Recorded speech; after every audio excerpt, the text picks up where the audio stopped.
Hello, everyone, and welcome to the Outlaws podcast with Kate and Shayla. For professionals who are unlearning the rules of work and life, ditch the shoulds and build what fits.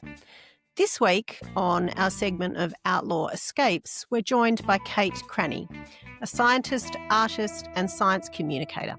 Kate's career has been anything but linear. She's worked in science communication with CSIRO and the National Environmental Science Program, supported Indigenous ranger programs, run her own business, and brought science to life through digital storytelling and illustration.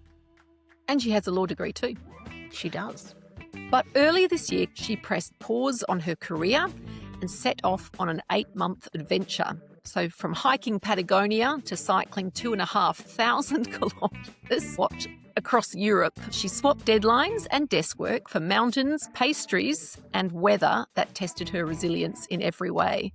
So in this conversation, Kate shares what drove her to take the leap, the realities of life on the road and what it feels like to come back, a bit changed, and be looking ahead to the next chapter. Hello, Kate, and thank you so much for joining us on Outlaws today. Oh, it's great to be here. I'm so excited to have you.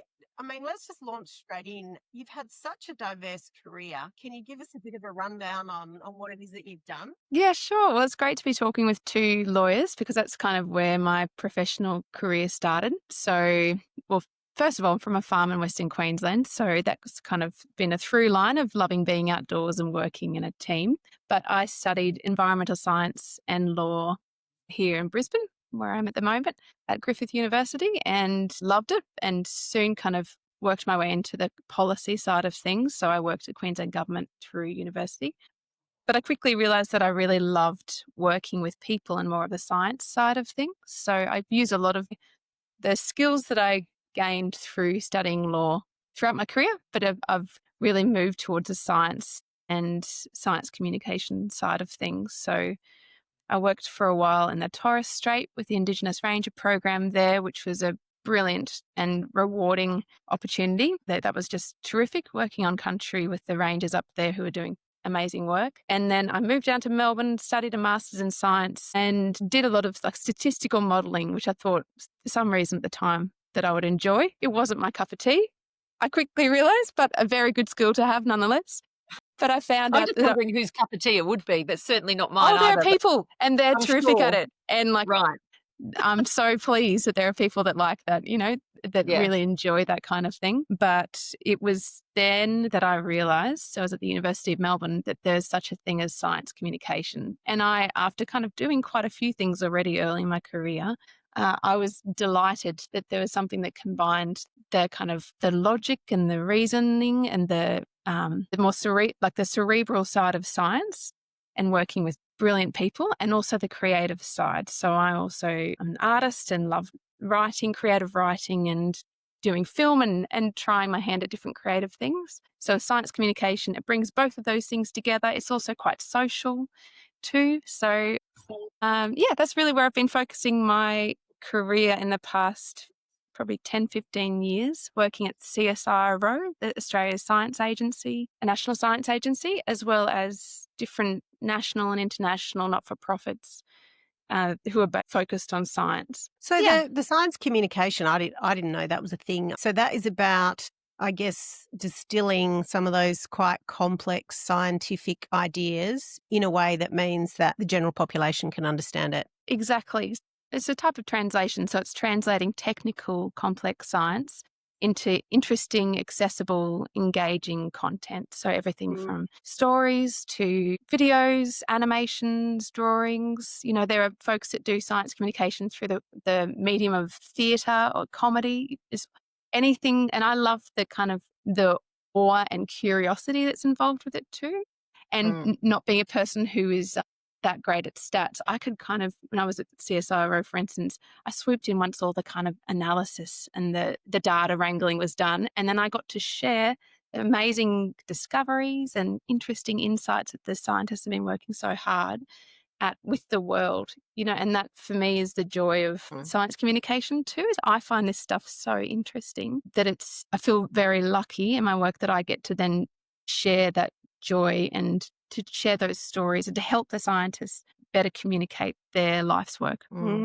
Yeah, that sounds Right. great. Yeah, I was just going to say that idea of being able to have that creativity alongside that quite technical knowledge. Can we create a new field, Kate, called like legal communications or something? Well, but, when you were talking about that, Kate, and I was thinking about people like Norman Swan and Yeah, exactly. the late Michael Mosley too, who've had sort of roles as, sort of almost public health. They're doctors, but they're public health experts and share that information in a way. And I've always wondered why we don't have Mm.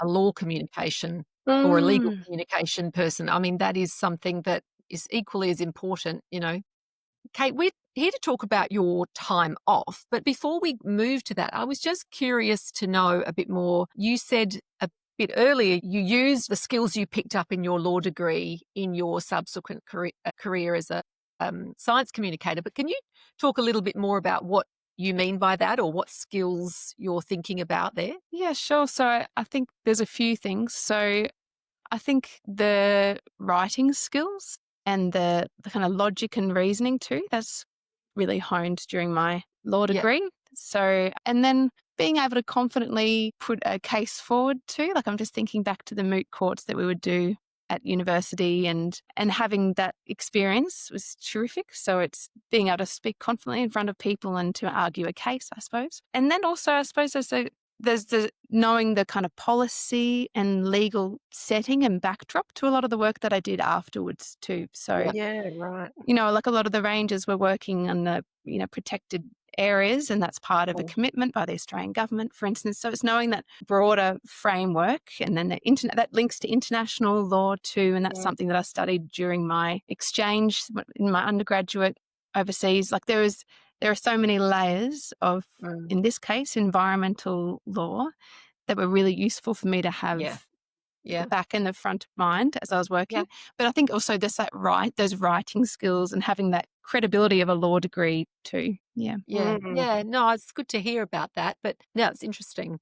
But as we said, you've just did something pretty interesting. You decided to take a bit of a break this year. You took 8 months off. So I'm curious to know, was it sort of a slow burn? Was it something that had been building for a while, or was it a sudden kind of I'm taking some time out moment? Be somewhere in between. So it was definitely planned. So it wasn't just a knee-jerk kind of reaction. So that's something my partner and I, so we travelled together. So we are both, relatively well established in our careers. So we decided for a few reasons. So we both love the outdoors, and we talked about doing a shorter trip, and then we realised that this is an opportunity for us while we're both physically able and healthy and fit, and while our parents are in good health, and we don't have any caring responsibilities at the moment. But he's also Scottish. Kate, I saw in your TEDx that you're originally from Scotland.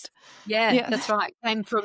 Emigrated to Perth. I was very young. I was not quite 6, but from Arbroath. Where's your partner from? So he's from south of Edinburgh. So in Australia for 10 years, and it was also a chance for us to spend some really quality time with his family too. So it was a chance to do a trip where we're physically able to do all the kind of crazy outdoor adventures that the trip ended up entailing, and then just to see beautiful parts of the world before we retire. So I suppose it's a generational and a shift also after COVID, that people are realising that there are opportunities to still do a career and to still have a career that you love when you're learning and growing and professionally, while also taking these moments of whether it's travel you want to do or doing a different hobby and really embracing the things that you love at the same time. Yeah. Yep. So how did you plan it?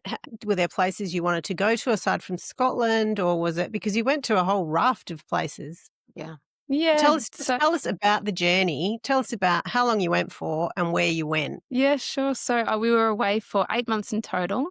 We spent 3 months at the start in Chile and a little bit of time in Argentina, so in Patagonia in the south, and then about a month or so in Scotland, like cycling and travelling around, and then 3 months doing a big bike trip for 2,500 kilometres from Slovakia through Austria, Slovenia, Italy, and then up through southern France and Switzerland. So we kind of skirted around and spent some time in the Alps. So a very mountainous, and I'm from Gundawindi, from a farm in Western Queensland, Wow. which is as flat as you could possibly imagine. So for me, these landscapes are amazing. You know, Mike, my partner, loves mountains and spent a lot of time in them. So for me, it was an entire landscape shift and something I've never seen so many glaciers in my life, and Wow. cycled up and down mountains, and yeah, it was brilliant.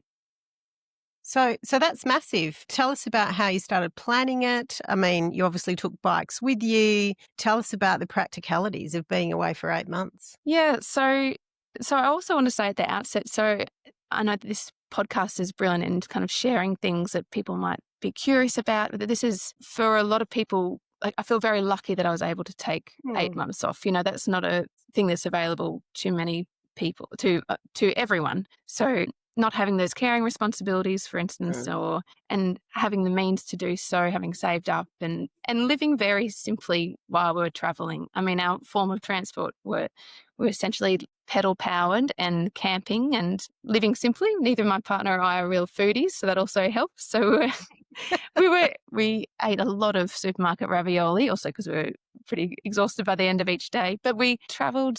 The Chilean part of the trip was a lot of hiking and spending time in national parks. And so I love that. You know, I studied environmental science and later studied botany. And I just love plants and seeing new landscapes. So we did a lot of hiking and would planned very kind of big picture the areas that we wanted to go. And then it was a little more fluid once we were actually in those places. We would take buses and a couple of ferries from place to place, but we certainly didn't plan out, you know, each day. Then this is where I need to absolutely take my hat off to Mike. My partner is a planning extraordinaire. He loves maps and MacMap. I was just going to say this because my next question was, Shayla and I have a theory. Everyone we've spoken to, and from our own experience, in every relationship, there's a spreadsheet person and a non-spreadsheet person. In my relationship, I am definitely not the spreadsheet person. No, neither am I, Kate. Maybe it comes with the name. So you have one because a spreadsheet person is necessary. I've never heard at this point. I'm prepared to be corrected, but of a 2 spreadsheet relationship. Because that or 2 non-spreadsheet people, that would be a bit of chaos, but maybe they'd be perfectly content in the chaos. But yeah. I know 2 accountants that are married, and I reckon they're both spreadsheet people. Yeah. Yeah. So I think they're out there, but I think you're generally right. And I also think that might extend across other relationships like yours and mine, Kate. Correct. Where there's business type relationships. There's always, or even business presumes we're making money, Sha. Yeah. Project. Okay. Collaborations. Project. Maybe that collaboration Collabs. team. Perhaps that's the better way of thinking about it. Perhaps. But the idea of, or even like, you know, if you go away with your mates, right? Yes. There's always someone who's the planner. Yes.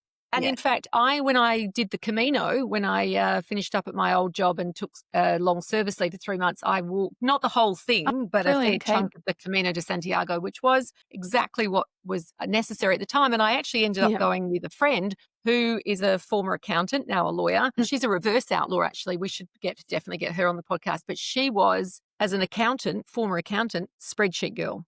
Yeah. Shout out to Lisa if you're listening. And it's wonderful to travel with a spreadsheet person. I'm so thankful to Mike. Right? Yeah. So good.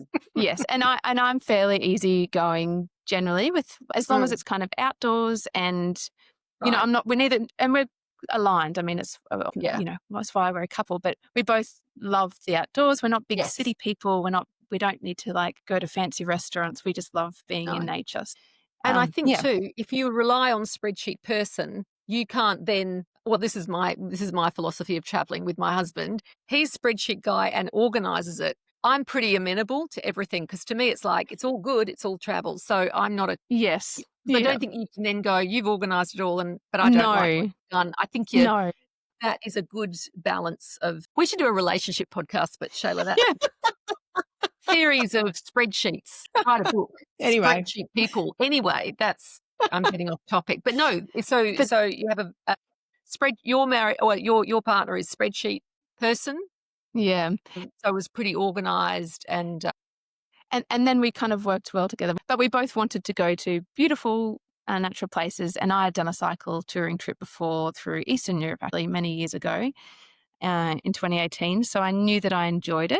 The difference was that was entirely flat through like Lithuania, Latvia and Estonia. This was in the Alps. So Right. quite different. Mountains are baked into the yes, and destination, baked goods are baked in too, Kate. We ate so That's many pastries. So that was also an absolute highlight. We might not be foodies, but we both appreciate food, especially when when you're burning as many calories and doing as big a days as we were. It was great.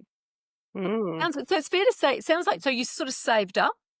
Yeah. So you didn't build in that you needed to work when you were there, but it was saving. And then I guess kind of like you say, it's a fairly, well, it's not no cost, of course, but you kept things fairly lean and simple when you were traveling. Yeah, exactly. So we had a tent. We both love camping. So we had a tent we had panniers on the back of our bikes and we would camp as much as we could. And, just eating at supermarkets. We had a cooker too. So we were cooking a lot of our own food, and we did tours very occasionally, I would say. In Chile, we went on a kayaking trip and whitewater rafting, but for the most part, the hiking and the cycling were reward enough, and meeting brilliant people and using kind of the share economy platforms like Warm Showers, which is the couch surfing equivalent for cycle tourists. And so having that lovely cultural exchange with people who open up their house and invite you in. The minimum requirement is they offer a patch of grass to pitch your tent in a warm shower, hence the name.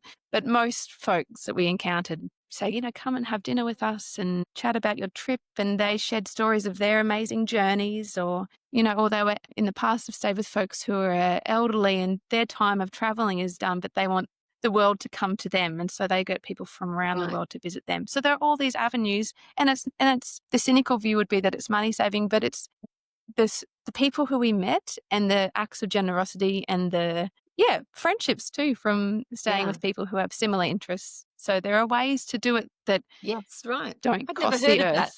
But what a great idea. I hadn't heard of Warm Showers. We'll put that in the show notes. Yeah, Fantastic. absolutely. And I think that you're right. I mean, when we went and lived overseas for a year, I also recognised the privilege that goes with that, and with all of these conversations, and Kate and I talk about that often. But I think that it's so great to hear some practical ideas exactly like that, where you go, yeah, it is expensive, but we saved up some money, and here's how we saved money along the way. Because the kindness of strangers to me is one of the most amazing things when you travel. It's just incredible, really. Yeah, the I things agree, that Shayla. people will offer to give you, to help you, that to me is the magic of travel. Yeah. So, but also do those connections, those random connections you make. That is to me also too that the joy of it, people you wouldn't otherwise speak to, and everyone's got a story, everyone's had a lot, has done things, and just to me it's really fascinating talking with just random people. I love it. yeah, same. No, Absolutely. Did it take you a long time to save up? I think you said you'd planned it for a while. Was it a year or 2 years, or had you been sort of... Not as long as 2 years. I'd say maybe in the realm of 8 months or so. Yeah, okay. Yeah, so making some sacrifices along the way, like we planned to go scuba diving in Indonesia before we'd planned this trip, and so obviously that was off the cards because we had this big journey on the horizon. Yeah.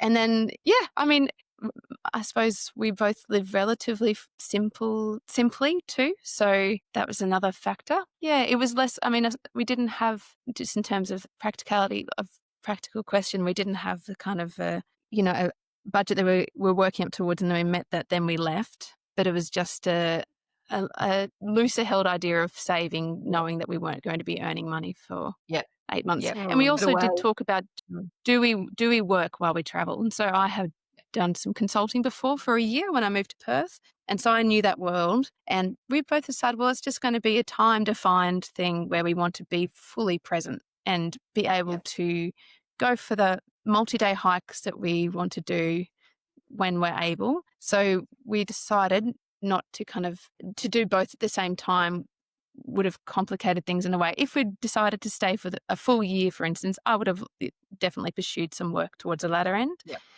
And I was ready at that stage too to be in one place. And so I mean, that question, so 8 months is quite a long time, and it's obviously a long time Mm. to be moving constantly. Was there a moment where, I mean, was it difficult to adapt to that, or did it really feel like we're on holidays and so, you were just in heaven because you were on holidays? Or was there any process by which you were sort of thinking, "Oh, we've stepped away from our jobs"? Were there any feelings around that process? Yeah, to the first part of your question, Shayla. So I don't know. I think it would be a remarkable feat to maintain that kind of feeling of euphoria and holiday for 8 months. So it became a kind of Yeah. new reality. So, and it's a time off, but it's also each day would have its own kind of, idiosyncrasies and challenges. And I think for me, doing something that was quite physical too is really important to me. I couldn't go around sightseeing, driving around for 8 months. It Mm, needed to be more immersive and physical. And mm, cycle touring is amazing for that because you don't mm. just see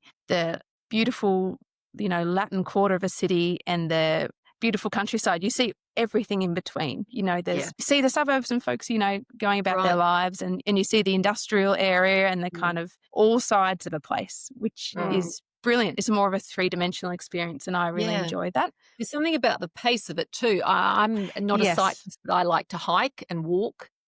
Yeah, And lovely. same thing, isn't it? There's something about the pace of it that is very, well, it can be quite meditative as well, but you do feel that you have time to sit in it. If you're sort of driving past or even on a train, and I love train travel, it's going past so quickly. But yeah, like you are, like you said, immersed when you've got the time, like you said, but you've also got that way of kind of getting around is quite slow. It's faster Yeah, than slow walking, slow but it's still travel. slower than a train.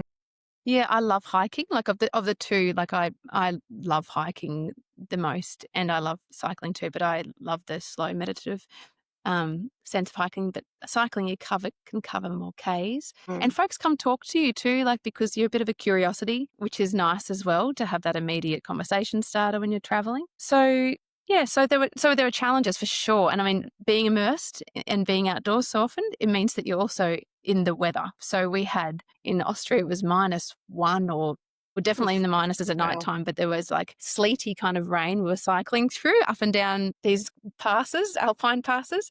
And then after 2 months, we were in the heat waves, 3 weeks of heat waves in Italy and France, which was a Right. challenge. Yeah. That.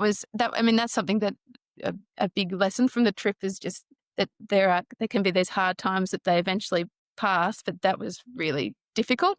Mm, And still mm. beautiful and everything, but geez, it was, I Yeah. mean, heat waves. Yeah. Again, being from a farm in Western Queensland, I know what it is to be in a heat wave, but actually being in it and cycling through it at that time was tricky. But Shayla, to your question about having that, whether there was a fear of stepping away and having that time off, not really for me. Like, I was really just excited about the trip and I had a kind of any of those fears of stepping away from my career were allayed by the fact that I'd done it before, I suppose, in 2018, where I had an international fellowship that was a bit like a Churchill fellowship, but for, yes, skewed towards younger folks. And so I was fortunate enough to receive that. And I traveled around for that year and had that to kind of ground the experience. I was meeting with really interesting people at museums and aquaria and not-for-profits around the world talking about science communication. So that was a nice kind of thing to do as traveling. But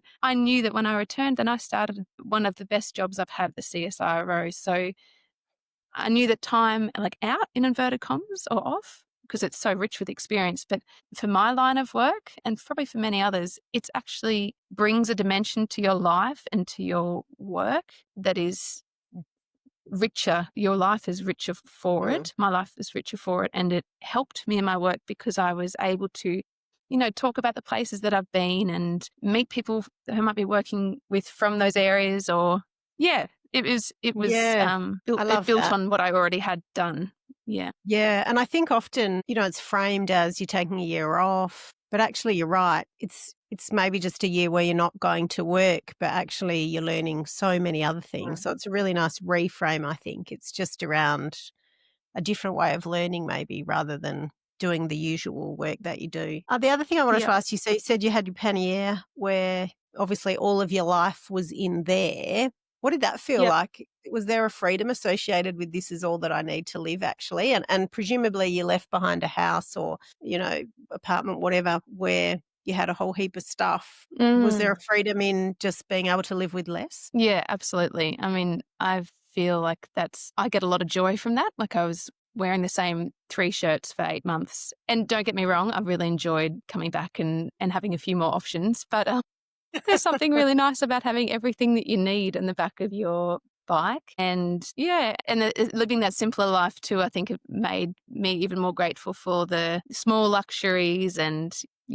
we stayed in one place after we'd been kind of camping for a while. And the owner, this Airbnb, announced that they had a hot tub, and that was just heaven on earth. Like to rest your legs in a hot tub after cycling for so long. Yeah, it was a special memory. But yeah, so we left all that behind. And I think also I've had the benefit and the good fortune of meeting through my work a lot of people who choose to live life a little differently too. So when I was up in the Torres Strait working with the rangers up there are people from all walks of life who live on Wyburn on Thursday Island. And it's no kind of mistake that they've come to be on quite a remote island. Folks have had really interesting lives, like working for Médecins Frontier and then moving around the world and choosing to live quite simply, but still doing the work that they love.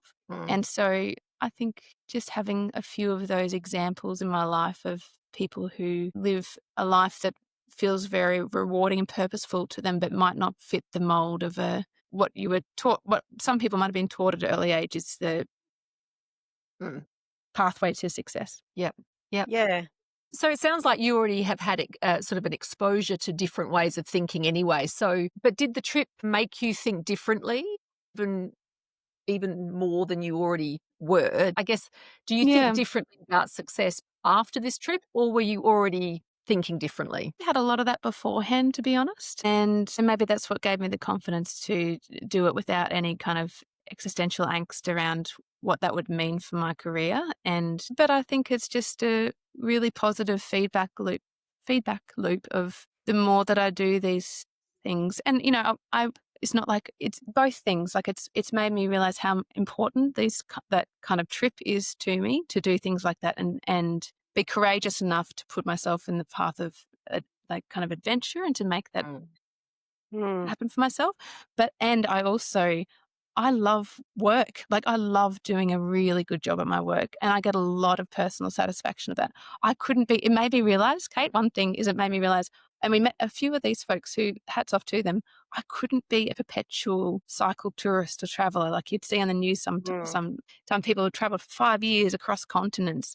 That would be too lonely in existence, even if I was traveling with someone else, but too disconnected from a sense of community and belonging and being grounded in one place. And so that's what it taught me, is that I love the travel and adventure side of things. And I absolutely love contributing to a workplace and a community and a team and bringing all the experiences that I had on a trip to add value and richness to that life as well. It became quite apparent to me when we were cycling through Slovenia, I think it was, and I love gardening, and I'd occasionally see, a nonna or a younger person tending to their little veggie patch, and I was a bit emotional because I was like, I would just love to be doing something that's more place-based. I was like, that kind of thing is equally important to me. Yeah. And I think it's also worthwhile knowing experientially that there is a way that you can do both. It takes a little more planning and a little thinking outside of the box, but there's a way that if you're so inclined, you can have both of the adventure and this side of your life and the sense of belonging and steadiness. You've just come back. So have you gone back to your old job or have you started a new one or are you still looking? Whereabouts? Yes, I'm currently, so I left my job, so in Perth, and we're back in Brisbane now seeing my partner and I can find work that we both like here. And so I'm at that point now where I'm looking for work. And I think also in the past, probably even 5 years ago, I would have been much more, had a sense of fretting and fear around, like, I would love to, for instance, today to be working in a workplace that I enjoy. Like I'm ready to work, and I mean, life doesn't work like that. Like you don't just land and So I'm in that point now where I'm at that point where I'm applying for jobs and looking for work, but I know it's In the just a liminal numbers space, as game. we like to call it. Yeah, right. Yeah, There's that exactly. Liminal space, something and will happen, you just don't know quite what it is yet. it's just a combination of patience and persistence, and there will be something, I'm sure of it. And that's also, I suppose, the beauty of being, and the benefit of being, more than a decade into my career is that I have a great set of skills now that I've developed over the years. I have a really um, lovely and quite broad network in different states now around Yep. Australia, in WA, Queensland, and Victoria. And yeah, I have I will find something. It's just now I'm just in that moment where I'm looking. Yeah. Mm, But it's also a wonderful opportunity to to upskill too. So I've been looking at Right. different courses on nature-based solutions and ESG. It's something that I haven't explored before, and it might be of interest in the next job that I do. So making the most yeah. of the time in between. That's great. I think it's lovely to be able to be so peaceful in that Mm. space. Kate and I could aspire to that, I Yeah, think. but having gone through a liminal period, part of me was thinking I should be enjoying this a lot more than I Mm, am. It was just that sort of, not quite knowing. So yes, something will happen, and something will happen. But for me, it was like, but what? mm, Oh, What there's should it and then be? What is it? I've been listening to lots of podcasts on the discomfort of Mm, uncertainty too. I mean, I have moments for sure, and I'm impatient to start working again because I would love to. And there's all the good things that come with that, with a great workplace and interesting work. But for some reason, I think in the past, I would have been fretting a lot more, but I've had these moments, not frequently, but often enough now to know it will pass. And, and yeah, maybe in 3 weeks' time, I'll be in a job that I am, just starting and really getting to know. And I'll look back and be like, why was I worried? I knew yeah, something would come. Yeah. but I like what you said earlier when you were cycling, that was something you took from cycling, whether you're in a heat wave or whether you're in driving sleet. It's not forever. This too Mm. shall pass, I think is, Hmm. I don't know, someone clever and wise said that. mhm, I don't know. yeah, Buddha, maybe. I was going to say, I tend to attribute everything wise to the Dalai Lama. That could just be, Yeah. it seems to be as convenient a location to land wise quotes as any other. But yeah, I think maybe it is, you're right. But mm, yeah, this too shall pass. And I think you really learn that, like you say, when you're out in the elements, the physical world, you can't control it. And you actually don't even try to control the physical world because that's beyond you. And as for control freak A types, I mean, obviously I don't know anyone like that myself, but I mean, Shayla has admitted that she might be a little bit like that. And I mean, I don't know, people Well, have sometimes pointed out that I have aspects of that to my only personality. But aspects, well, yes, yes. just a I couple of that, definitely one or do two. too, Kate. Yeah. Right, but you do tend to think that we are all a little bit control freaky, but when you're in the Mm, physical world, you just don't even go there because it's just not possible. And I think it does remind you that there's cycles and there's, oh, I think I Cycles within sang this one in a cycles. very early episode, Shayla, to every season, yes. that song, but and it's Mm. based on a biblical passage, but it, And I you know, think that's what's so lovely also about taking escapes like this is it takes you out of your comfort zone, and therein Mm. lies the magic, mm, right? And you were yeah, saying before, and I'm interested in hearing more about this, that well, I asked you what it was like to have less stuff and to really know that actually Mm. this is all we need to live, which I found quite freeing when we went away for a period of time. But I think that also you were talking about how this idea of people who do live with less. And I think that Mm.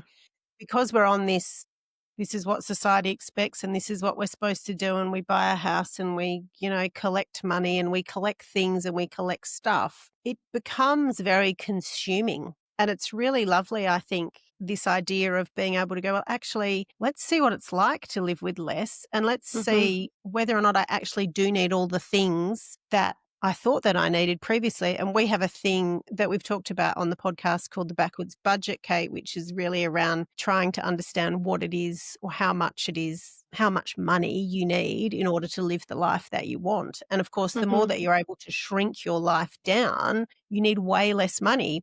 And so that takes you then back to the question of it's a privilege to be able to do that. It absolutely is. But there's also some choices around that you can Mhm. realistically make around, well, how much do I really need to be able to do this? And can I pare back absolutely everything to get back to the bare minimum?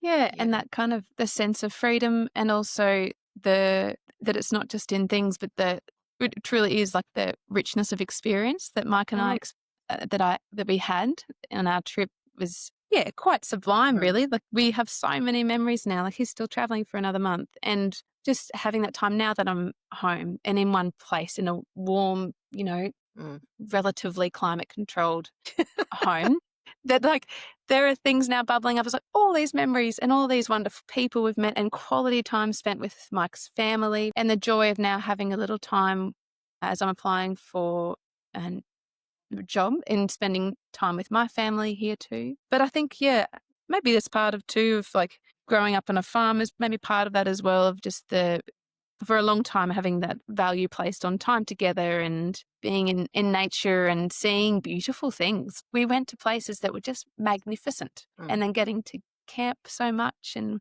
we met wonderful people in the different campsites. And so, I suppose for me, it's a choice that's so closely aligned to my values that I didn't have that angst in doing it, because curiosity and beauty and learning and adventure are so important to me. And I have managed to find a career through luck, really, so much luck, that where I can incorporate that into my work. So being a science communicator, the key part of it is being curious about other people and the work that they're doing. You have to be curious about the audience and what they already understand or they don't, and so where to pitch the story. So it's quite taking this time off. Also, it brings a lot to my professional life too.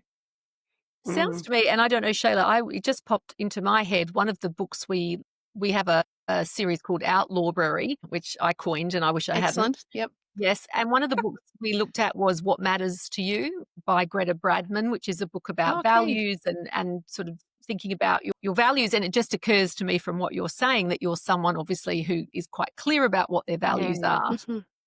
And you're living in alignment with them, which is a nice way to live. It occurs to me, as someone who's grew up on a farm, you're probably quite in tune with the way the natural world works.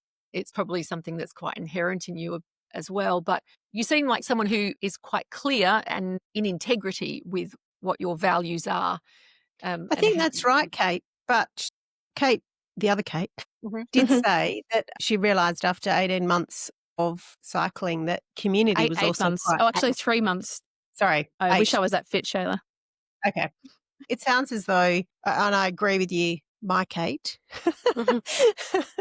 that the other Kate did sound like you were quite clear on that, but it sounds as though it also brought you a bit more clarification, almost, that you were able to experiment with that time away and then go, oh, actually, I've realised that community and being in one place is quite important to me. So there was kind of a deepening maybe of your understanding of your values. I think that's a good way to put it, Shayla. So I've actually come back of 3-4 months earlier than what we'd originally planned, just because I had my fill really of that moving around quite constantly. And like, I love being in one place and seeing my friends and family, and yes, it was almost like, my cup was kind of full with that side of things. So, but I do feel quite calm. I think maybe that's the cumulative benefit I have had in my career thus far, of being courageous in taking steps out of my comfort zone. So moving to the Torres Strait and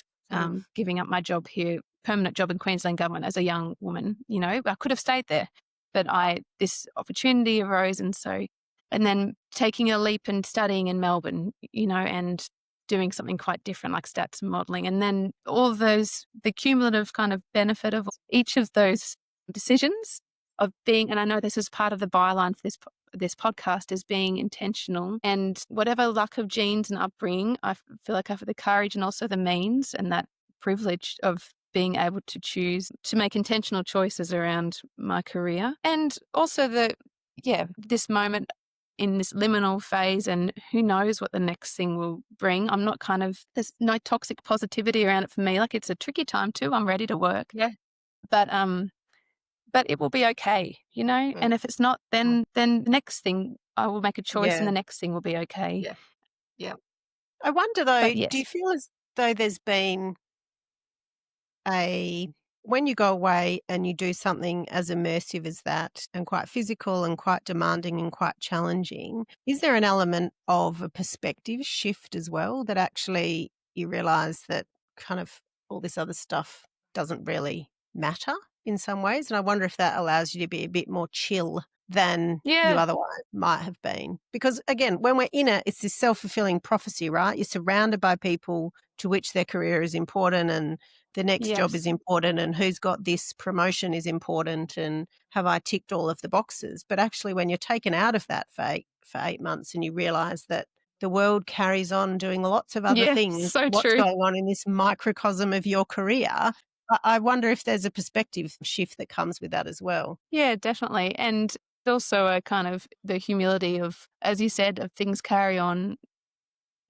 regardless. And um, yeah, and all you can do is make choices for yourself at that point in time that feel comfortable to you, that are in alignment with what feels good for you. But yeah, as for the work side of things, it's the realization that I've loved doing the work that I've done in the past. And I've had also the good fortune of having work that has been both really interesting science communication work that has also allowed me to go to remote parts of Australia with people in situ and report on what they're doing. So it's been quite adventurous within my desk job. So Mm. that's been Mhm. terrific. And so if I really enjoy that side of work and have managed to find, like I've been on the CSIRO ship, the Investigator, for it was a Wow. 5-week trip to Cocos Keeling Island doing deep sea research.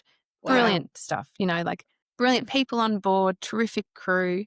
I was the communicator, the outreach person. So I was doing live streams to schools around Australia each Mm, day. wow. So from folks in Alice Springs who mightn't have ever been to the beach before to teenagers on Norfolk Island who are doing marine studies in TAFE. So Mm. I loved that. Again, it was a terrific experience where I learned so much and I built a lot of kind of skills from that time. And it was also a realization I couldn't be on a boat like that my whole Mm. it was, it's a completely different world that's quite intense. People for the same 50 people for 5 weeks, it's a very unique experience. But Mm. I suppose as they talk about the kind of portfolio career, maybe that's what it is, reverse kind of engineering Mm. and Mm. describing it in retrospect.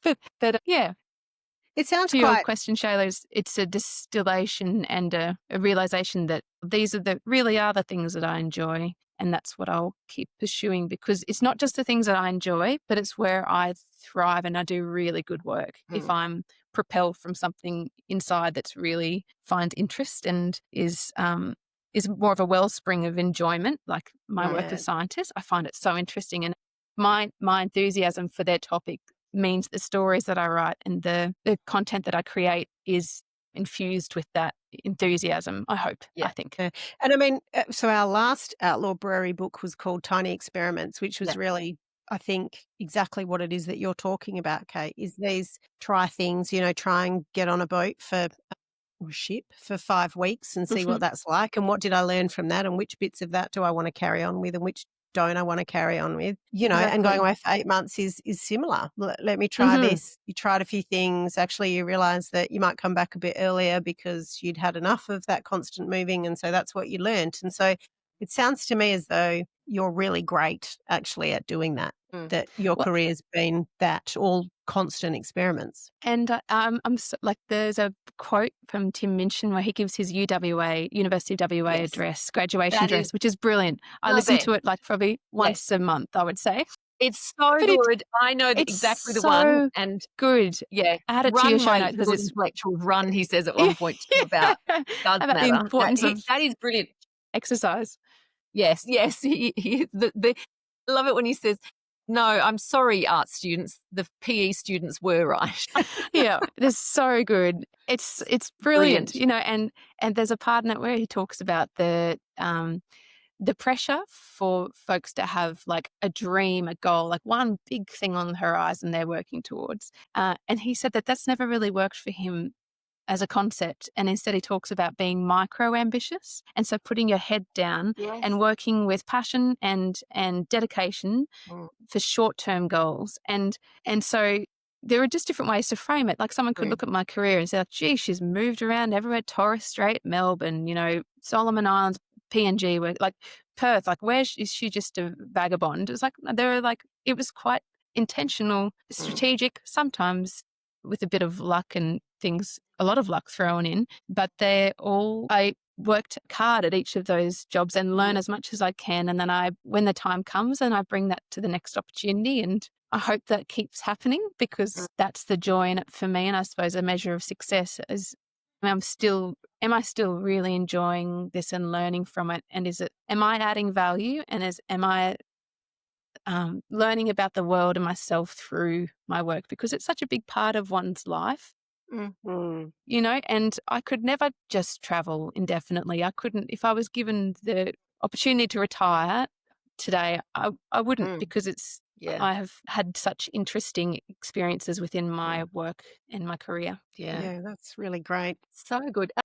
If anyone's listening to this podcast and is stuck in I can't do it, I can't take a break, that sounds all well and good, Kate Cranney, but that's not for me, what would you say? Yeah, I mean, a perfectly reasonable response too. Like for some folks, they might not want to do it. Like I'm firmly of the belief, if this doesn't appeal to you, then and there's some people that live a life that is for them that I couldn't do, but there's no point in swapping to live in a way that's true to yourself. But I suppose if it is something that you hear about, these kind of stories, and they're not unique to myself, there's people doing this all the time. There's a family who I met years ago who are now in one of the Stan countries. I forget where they've got to now, but they've just been cycling as a family there are 5 of them in their family, 3 young kids, cycling all about the place, an Australian family called the Swag family. Amazing. Like, there are people who are living quite different ways that have made this work. But I'd say there are ways to do it that mightn't be as big as 8 months, not being in a job. There are ways to trial even working 4 days a week and doing that hobby that you love more often. Or if it is taking a big chunk of time though, there's a fear around that, I suppose, interrogating that fear and seeing where it comes from. There are some that are completely valid and legitimate. It's constraints and finances and people around who are dependent upon you. But if all those things aren't there, and it's and more of an internal roadblock, I think meeting and hearing about people who have chosen to live life a little differently is all good stuff. I think I've gained a lot of courage and confidence from that, normalizing the more abnormal ways of doing things, and that it is one's own choice if you're in that position. Right. And then I think it's just putting the protective things in place if you need to, and then giving it a go. And then there will be things that you probably haven't anticipated along the way, and being flexible. Like for me, I mean, I could have just been rigidly stuck to the idea of having exactly a year off, but it was the right time for me to return. So it's checking in with yourself, maybe is an important part, checking with yourself every couple of months to see how am I going? Is this still ticking all the boxes? When we were in Scotland, I was really missing that kind of collegial learning from people who are in my profession. So I reached out to a lot of science communicators on LinkedIn in Scotland. So that kind of stuff, you can still do work-ish things while you're taking your time off. You could visit labs or analogues of your business in other areas and meet with, potentially international collaborators. There's plenty a whole of ways raft to do of it. different ways to do it. Yeah. Yeah, and I like what you're saying too, though, about, again, you've obviously sort of had an experimental life. You can give it a go, but not being afraid to try things out, but then also having an eye on the practicalities. But then also any change is always unnerving. But then, like you say, interrogating those fears or nerves or whatever you'd call them, and actually making sure that is it doable, or am I just perhaps reverting to comfort? So I like that idea of experiments plus interrogating the barriers that you're putting up. Are they real or are they imagined? Perhaps is the way to think about it. Yeah, and then adding the layer of bravery over the top of that. Yeah, running it up a flagpole and seeing if it flies, which is what I always love to say to my children. But then I sometimes am a bit like, oh, that's right. That's what I've been doing the last few years, and It was uncomfortable. Yeah, it's easier. It's always easier to say it than do it sometimes. But What I would do is a practical thing sometimes when I was moving between different chapters of my life. Like when I moved from the Torres Strait down to Melbourne, and when I left Melbourne and moved up here, I wrote down just a list. Just the sheer visual of it was quite satisfying and rewarding. I wrote a list of all of the people I wouldn't have met had I not taken that bold gambit right. to That's move. nice. All of the skills that I learned that had not I moved, I would never have developed, and all of the opportunities that have come from that time. And then you see wow, it's a real kind of validation of the rewards of risks, like strategic risk taking. And I think it would often kind of help not close that chapter, but really it was a ritual, I suppose, of thinking that was a really good on me, pat on the back, good on me for taking that risk. And it's a practice that could be a nice one for folks to do, or after they've done such a trip, and even writing down before a trip, it's what would I like to get out of this, and being more intentional. And so there's some guidance maybe or narrative to the trip that you can have in the back of your mind. Yeah, that's great. I really love that idea. Yeah. I think Great. that will resonate with a lot of people. Yeah. Well, look, thank you so much, Kate. That's been such a great conversation. I mean, inspirational for me. Yeah. Me too. Oh, thanks so much. Yeah, Wonderful. it's lovely to talk to you. And it's a really nice time for me as well of reflection on a chapter just closed. And so it was perfectly timed. And and I am very open to chat with folks too if they have any questions about doing a similar trip. Well, thank you again. Thank you so much, Very Kate. good. Honestly, that Thank was you, a Shayla and wonderful Kate. conversation. Well, Shayla, I love talking to Kate. That was just such a good conversation. What a delightful human. Lovely story too. And I think that what struck me about Kate was how she seemed quite at peace, I guess, with all of those decisions. There didn't seem to be much of an angst over it, which is inspirational in and of itself, I think. Yeah. Yeah, just to sort of feel comfortable in going, this is what I want to do, but experimenting too. She said that, at the end of the 8 months, no, that was enough. So she's someone who's not kind of locked in, but I really enjoyed that. And I think some good things to take away as well, sort of what's doable, what's not, being adventurous can pay off. And even though she's now back and still in that liminal space, not quite sure what's going to happen, and acknowledging the discomfort of that, but still it's like, you know what, something will work out. Yeah. Very, as I say, very peaceful. So it must be such a lovely place to be able to sit in. I aspire to be her. Thank you for listening. We hope you enjoyed listening to Kate as much as we enjoyed talking to her. So we'll see you next week. Thank you. Bye.